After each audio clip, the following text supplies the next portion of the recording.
এই নির্বাচন কমিশনের কাছে কেবলমাত্র একটি সংখ্যা।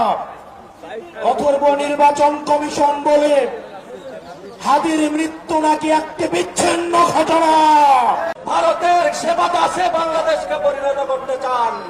ওসমান হাদিকে হত্যার চেষ্টার মাধ্যমে আপনারা যদি আবারও বাংলাদেশকে গোলামীর রাজ্যে পরিণত করতে চান, বাংলাদেশের মানুষ সেটা হতে দিবে না ইনশাআল্লাহ।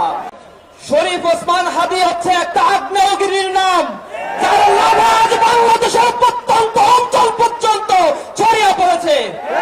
শরীফ ওসমান হাদি আধিপত্যবাদের বিরুদ্ধে যেভাবে উচ্চকণ্ঠে স্বৈরাচারের বিরুদ্ধে যেভাবে তারা বাজিয়েছে, উসমান ভাইয়ের ঘটনাকে কোনো বিচ্ছিন্ন ঘটনা এই কথা বলার সাহস, এই অডাসিটি এই ইন্টারিম গভর্নমেন্টের সময় একজন ইসি কিভাবে পায়?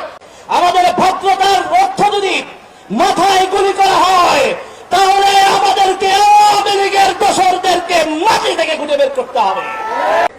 হাত উঠিয়ে আল্লাহর কাছে দোয়া করুন, আল্লাহ হাদি ভাইকে আমাদের মাঝে ফিরিয়ে দাও, জুলাইকে বাঁচিয়ে রাখো, জুলাইয়ের সকল শক্তিকে বাংলাদেশের জন্য একতাবদ্ধ থাকার তৌফিক দাও।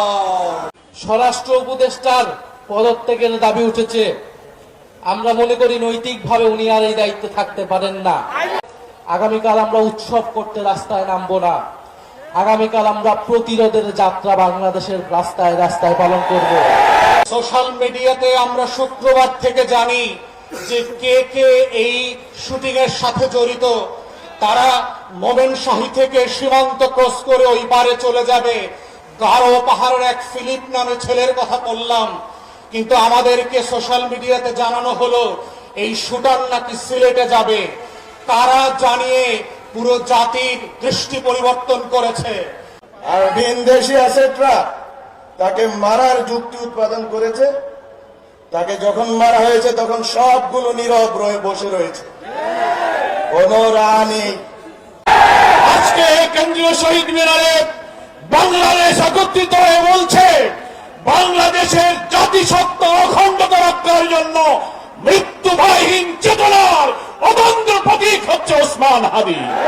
রাজনীতিবিদদের বলে দিতে চাই, এই ওসমান হাদির বাংলাদেশে ভারতের দলালি করে কোন রাজনৈতিক দল ক্ষমতায় যেতেও পারবে না, ক্ষমতায় টিকে রাখতেও পারবে না।